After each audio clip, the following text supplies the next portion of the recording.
Azad ərazilərdə infrastruktur, tikinti layihələrinin icrası davam edir. Bu dəfə Kəlbəcərdən danışacağıq. Orada görülən işlərdən, infrastruktur layihələrinin icrasından, bərpa, tikinti, quruculuq işlərindən studiyada qonağım Kəlbəcər rayonunda bərpa, tikinti və idarəetmə xidmətinin mətbuat xidməti şöbəsinin müdiri Nuranə Babayevadır. Nuranə xanım, sabahınız xeyir olsun, xoş gəlmişsiniz. Sabahınız xeyir olsun Namidə xanım, xoş gördük. Sizi və tamaşaçılarınızı salamlayıram. Təşəkkür edirəm sizə. Təbii ki, biz mütəmadi olaraq azad ərazilərdə görülən işlərlə bağlı tamaşaçılara məlumatlar veririk. Orada bərpa, quruculuq, tikinti işləri hansı səviyyədədir, hansı işlər görülür və bu dəfə biz Kəlbəcərdə görülən işlərlə bağlı istərdim sizdən soruşaq. Xüsusilə yəni hazırda orada hansı iri infrastruktur və sosial layihələr icra olunur və bu Kəlbəcərin özünə əhatə edir, yoxsa rayonlarını istərdim elə daha ətraflı sizdən alaq məlumatları. Bəli, çox düzgün vurğuladınız. İşğaldan azad olunandan sonra ərazilərimiz mərhələli şəkildə, necə ki işğaldan azad olunmuş digər ərazilərimizdə, eləcə də Kəlbəcərimizdə də Böyük Qayıdışa dair dövlət proqramının birinci mərhələsinə uyğun olaraq yenidən qurma və bərpa işləri mərhələli şəkildə davam etdirilir. Bura biz sosial obyektləri, yaşayış məhəllələrini, yaşayış komplekslərini, sizin də vurğuladığınız kimi həm Kəlbəcər şəhərinin özünü, həm də rayonun kəndlərini qeyd etməliyik ki, işlər davam etdirilir. Şəhərin isə bildiyiniz kimi 2040-cı ilə qədər baş planı təsdiqlənib. Bu da 1 may 2024-cü ildə baş verdi və bütün quruculuq və bərpa işləri həmin baş plana uyğun şəkildə, mərhələli şəkildə zaman tələb etməklə həyata keçirilir. Burada qeyd etməliyəm ki, yaşayış şəhərdən danışırıqsa ilk növbədə burada yaşayış məhəllələrini qeyd etməliyəm, təhsil kompleksini qeyd etməliyik, mərkəzi xəstəxana layihəmiz olacaq təbii ki, həmçinin kəndlər, qəsəbə bu işlər arasında yer alır. Həmçinin sizdə və tamaşaçılarımızın özündə də bəzən sual doğurur ki, tikinti işləri sanki onların gözləntiləri odur ki, əgər bugün təməl qoyulubsa belə olmalıdır, amma bu işin arxa planında mərhələli forma dediyimizdə məhz ilkin olaraq layihəsi hazırlanır. Əgər deyək ki, biz 2-ci, 3-cü, 4-cü yaşayış məhəlləmizin təməli qoyulubsa, artıq biz orada birdən-birə tikintidən danışmağımız doğru olmaz. Çünki tikintiyə qədər bir period var ki, bu prosesdə nələr baş verir? İlk olaraq layihələndirmə mərhələsidir ki, bunun özü peşəkarlıq çox yüksək dəqiqlik tələb edir ki, layihələndirmə mərhələsinin özü zərgər dəqiqliyi ilə işlənilir ki, daha sonradan hər hansısa bir problemlə üzləşilməsin. Layihələndirmə mərhələsi bitdikdən sonra isə layihə gedir ekspertizaya və müvafiq qurumların burada təsdiqlənməsi olur. Təsdiqlənmə olduqdan sonra növbəti mərhələ satın alma və daha sonra isə biz tikintidən danışa bilərik. Və yəni bunu da sadə dildə izah etsək, tikinti mərhələsinin özünün arxa planında böyük bir zaman, vaxt və səbir tələb edən bir mərhələ var. Doğru qeyd edirsiniz, amma maraqlıdır ki, yəni bu il ərzində hansı layihələrin təhvil verilməsi və istifadəyə verilməsi planlaşdırılır. Çünki burada biz yaşayış komplekslərini, yəni sosial obyektlər və kommunikasiyaların istifadəyə verilməsi daxildir və düşünürəm ki, bu həm də paralel şəkildə həyata keçirilir və bu infrastrukturlar, bu layihələr təhvil veriləndən sonra məskunlaşma da məhəlli formada həyata keçirilir. Bəli, ilk növbədə elə qeyd etməliyəm ki, 2026-cı il düşünürəm Kəlbəcərimiz üçün kifayət qədər əhəmiyyətli bir ildir. Çünki bizim də yəni tamamlanmasını nəzərdə tutduğumuz, gözləntilərimiz olan iri miqyaslı layihələrimiz var ki, ilkin olaraq onu qeyd etməliyəm ki, Kəlbəcərimiz öz istər təbiəti ilə, relyefi ilə, havası ilə o qədər çox zəngindir ki və ora gəlmək istəyən insanların sayı hesabı yoxdur və bunun üçün də turistləri qarşılayacaq, onlara qapılarını açacaq bir kompleksə ehtiyac var idi ki, bu da isti su, müalicə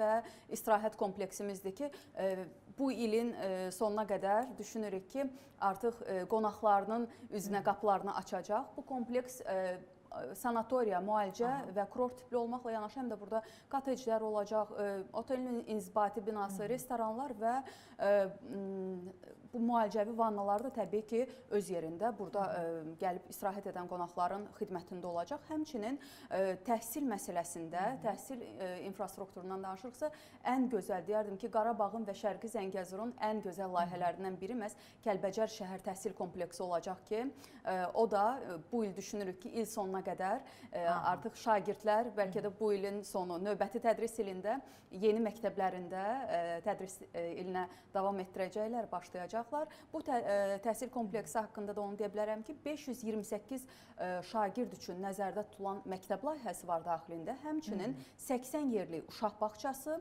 7 peşə emalatxanası, burada fərqli peşə ixtisasını öyrənənlər üçün emalatxana fəaliyyət göstərəcək. Həmçinin 70 yerli yataqxana da həmin kompleksin daxilində yer alacaq. Belə ən çox gözlənilən layihələrimizdən biri budur.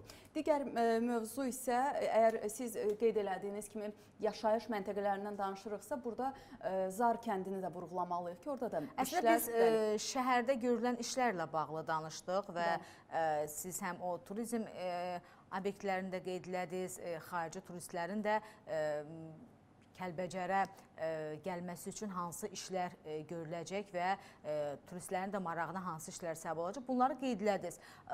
Amma kəndlərdə vəziyyət necədir? Yəni, hansı kəndlərdə hansı işlər görülür və məskunlaşma barədə də danışmaq olarmı? Bəli, düzgün vurğuladınız. Biz şəhərdə görülən işlərdən kifayət qədər məlumat verdik. Kəndlər də eyni qaydada, mərhələli şəkildə, yenə dediyim kimi zaman və səbir tələb edərək bu işlər həyata keçirilir. Çünki qeyd etdiyim kimi, əgər biz bir proqnoz veririksə, bu proqnozun tam olaraq verilən vaxtda riayət olunması üçün relyef və şərait də buna imkan verməlidir və Kəlbəcərin bu şıltaq təbiəti olsun, relyefin çətinliyi olsun, bəzən ola bilir ki, proqnozları tam olaraq da hansısa bir vaxtda sürüşmələrə gətirib çıxara bilir. Bəzən də işləri uzada da bilər. Bəli, təbii ki, qeyd etdiyim kimi, həm dağlıq ərazidə olmağı, həm relyef baxımından, bəli, müəyyən çətinliklər yarada bilir. Amma Zar kəndinin biz düşünürük ki, birinci mərhələsi üzrə məhz 2026-cı ilin sonuna qədər bir hissədə işlərin tamamlanması və bəlkə də böyük qayıdış proqramının davamı kimi, artıq kəndlərə ilk köç kimi biz Zar kəndini nəzərdə tuta bilərik. Ümid edirik. Çünki 2023-cü ildə Zar kəndinin təməli qoyuldu və bu ilin sonuna qədər biz düşünürük ki, hardasa bir təxminən 547 fərdi evin inşasının tamamlanması nəzərdə tutula bilər. Eyni zamanda Zar kəndi ilə yanaşı eyni ildə təməli qoyulan Zallar və Yanşaq kəndi də var ki, eyni qaydada həmin kəndlərdə dövlət ekspertizası mərhələsində də qeyd etdiyimiz kimi layihələndirməni artıq bitirib, ekspertizaya yönləndirilib. Digər kəndlərdə layihələndirmə mərhələsində olan digər kəndlərimiz isə Otaqlıdır, Çıraqdır, Çaykənddir, Qamışlıdır, Çəplidir ki, bu da dalğılıncılı kəndləri də məhz layihələndirmə mərhələsindədir. Yəni işlər sizin də vurğuladığınız kimi davam edir. Və əgər biz məskunlaşmadan danışırıqsa, təbii ki, insanların məskunlaşması üçün vacib olan məsələlərdən biri də kommunikasiya xətləri ilə bağlıdır. Təbii ki, kanalizasiya sistemlərinin tətbiqi ilə bağlıdır. Bununla bağlı hansı işlər görülür? Kommunikasiya xətlərindən danışırıqsa, nəzərə alsaq ki, Kəlbəcərdə bunlar hər biri sıfırdan müvafiq qurumlar tərəfindən icra olunub bu layihələr və kifayət qədər də uğurla icra olunub. Əgər uğurla icra olunub, ona görə rahatlıqla deyə bilirik ki, bugün əhalimizin məskunlaşdığı, böyük qayıdışının təmin olunduğu elə birinci yaşayış məhəlləsində bilirsiniz ki, ilkin mərhələsi üzrə artıq əhalimizin köçü təmin olunub və onlar yerləşdiriliblər. Onların yaşadığı bu binalarda tam olaraq bütün kommunikasiyalarla təmin olunublar. Su olsun, işıq olsun, yüksək sürətli internet olsun, eyni zamanda binaların ən müasir liftlərlə təchizatı olsun ki, onlara davamlı, uzun müddətli orada rahat yaşamağa şərait yaradır. Bir sözlə, orada qurulan kommunikasiyadan danışırıqsa, deyə bilərik ki, görülən bütün işlər bir növ əhalinin tam olaraq komfortlu məskunlaşmasını təmin etmək məqsədi ilə görülüb. Maraqlıdır. Və biraz öncə düzdür, biz danışdıq təhsil məsələlərinə bağlı, amma təhsil məsələsi necə tənzimlənir? Siz orada qeyd elədiniz, hətta növbəti təhsil ilində şagirdlərin təhsil alması mümkün ola bilər. Təbii ki, bu iş prosesinin asılıdır və təhsil kompleksi istifadəyə veriləcək təhsilin fasiləsiz davam etdirilməsi mümkündürmü?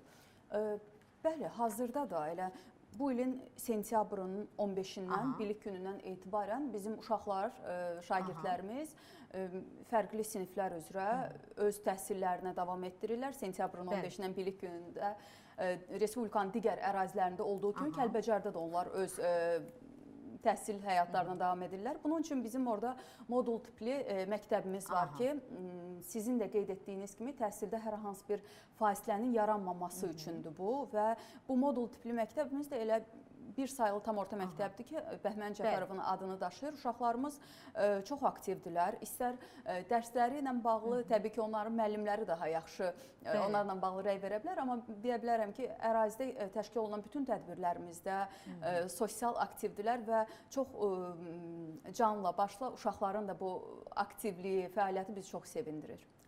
Və əgər biz məktəbdən danışdıqsa, təbii ki, burada əsas məsələlərdən biri də yoldur. Yol olmasa biz heç bir yerə gedib çıxa bilmərik. Ona görə də hazırda Kəlbəcərdə yol infrastrukturu necə qurulub, hansı işlər görülür?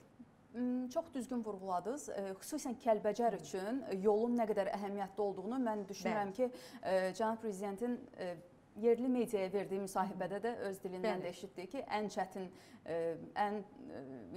çətin yollardan biri idi məhz Kəlbəcərin yolları. Amma hazırda Cənab Prezidentin tapşırığına əsasən Kəlbəcərimizə Respublikanın istənilən bölgəsindən rahatlıqla gəlişin təmin olunması məqsədi ilə çox böyük bir yol və tunel layihələrimiz işlənir ki, artıq siz Toğana, Kəlbəcər istisu yolunu burada göstərə bilərik, Laçın-Kəlbəcər yolunu burada misal çəkə bilirik. Həmçinin qeyd etməliyəm ki, hazırda istifadə etdiyimiz bu əsasən mediada gələndə, qonaqlarımız da gələndə ilk olaraq onları yönləndirirdi ki, siz Suqovuşan, Sərsəng Qozlu Körpü, Kəlbəcər yolundan rahatlıqla istifadə edə bilərsiniz. Qeyd etməliyəm ki, bu yolların da icrası ilə bağlı deyə bilərəm ki, yollarla paralel həm də bu yolların üzərində tunellər də var. Elə birinci qeyd etdiyim Toğana Kəlbəcər İstisu avtomobil yolunun üzərində sizin də bildiyiniz kimi 5 tunelin inşa olunması nəzərdə tutulub ki, onlardan biri də Qafqazın ən böyük tunellərindən biri hesab olunan tunelimiz ki, hansı ki, ölkə başçısı tərəfindən texniki açılışı olub. İşlər də orada da sürətli şəkildə davam etdirilir. Həmçinin Kəlbəcər-Laçın yolunun üzərində də 17 tunelin inşası nəzərdə tutulur. Daxili yollardan danışırıqsa, təbii ki, Kəlbəcər şəhərinin daxilində də yol infrastrukturu layihələri uğurla icra olunur. 26,5 kilometrlik daxili yollarımızın hardasa birinci mərhələsində 18 kilometrdən artıq bir hissədir ki, bunun da bir hissəsi artıq uğurla icra olunub. Və biz həm də Kəlbəcərin turizm potensialından da danışa bilərik. Ümumiyyətlə, əgər bir məkanın, bir yerin turizm potensialı varsa, təbii ki, onu inkişaf elətdirmək lazımdır. Bu da inkişaf üçün artıq müəyyən işlərin görülməsi də lazımdır ki, turistlərin axınına şərait yaratsın. Hazırda turizm sahəsi ilə bağlı Kəlbəcərdə hansı işlər görülür? Baxın, elə bayaq vurğuladığımız kimi biz bura isti su, müalicə və istirahət kompleksini misal olaraq gətirə bilərik. Eyni zamanda özəl investorların işləri olacaq ki, bunlar da yenə turizmə, burada restoran sahəsi ola bilər, otellər ola bilər ki, onlara dəstək vermək üçün özəl investorlar da burada yaxından rol oynayırlar. Həmçinin mən düşünürəm ki, Kəlbəcərin ən böyük layihələrindən biri məhz ölkə başçısının tapşırığına əsasən dağ xizəyi turizminin yaradılmasıdır ki, ən möhtəşəm layihələrdən biri olacaq və burada həm də kanat yolu olacaq şəhərlə həmin dağ xizək kurortunu birləşdirəcək. Düşünürəm ki, həmin layihənin də artıq işlərinin görülməsi göstərir ki, Kəlbəcərimiz növbəti illərimizdə artıq bu layihə icra olunandan sonra bir çox beynəlxalq səviyyəli dağ xizək turizmi ilə bağlı olan idman yarışlarına da məhz ev sahibliyi edə biləcək.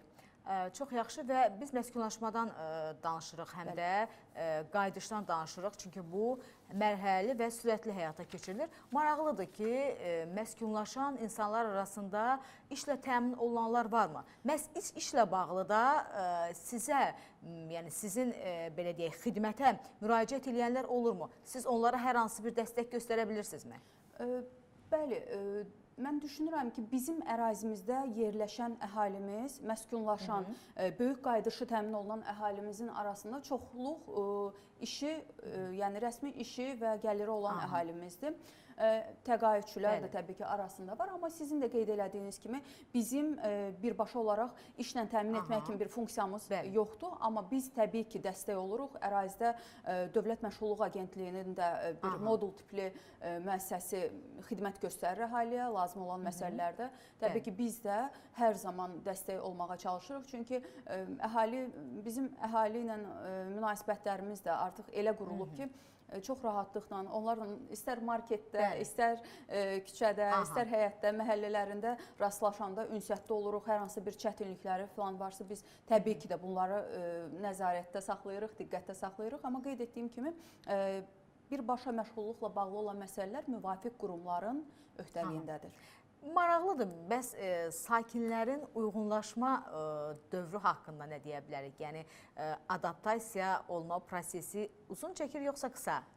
Mən deməzdim uzun çəkir, çünki bu insanlar uzun illər vətənlərinin həsrəti ilə yaşayıblar. Kifayət qədər böyük çətinliklərdən keçiblər, səbirlə bu günü gözləyiblər və bu gün onlara qismət olub. Evlərdən köçən əhali haqqında onu deyə bilərik ki, bizim Kəlbəcər şəhərinə yerləşən, köçən əhalimiz kifayət qədər nizam-intizamlıdırlar. Birinci onu deyə bilərəm ki, bu çox nümunəvi bir addımdır və köçün hər birinin şəhər üzrə, birinci yaşayış məhəlləsi üzrə köçün mərhələli davam etdiyi periodda onlar artıq yeni gələn sakinlərə də özləri bir növ bu tələbkarcasına yanaşırlar ki, bax şəhərimizi qorumalıyıq, nizam-intizama riayət etməliyik.